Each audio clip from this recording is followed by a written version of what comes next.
If we look ahead to where some of the deepest challenges that we face in humanity are, we think about climate change, providing healthy and nutritious food for a growing human population. Think about biodiversity loss, and agriculture is at the center of each of these. Hi, my name is Tim Bowles. I'm a professor of agroecology, and I've been challenged to explain agroecology in 101 seconds.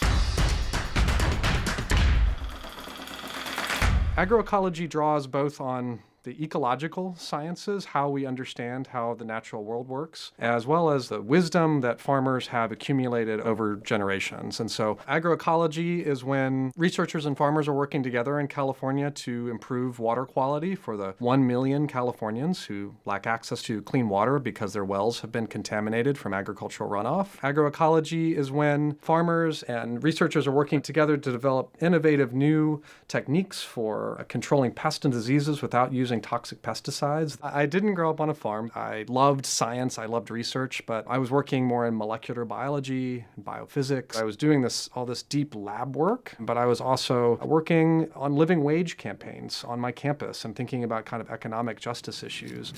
I started working on an urban farm in my 20s and I was drawn to agroecology as a field where I could do both.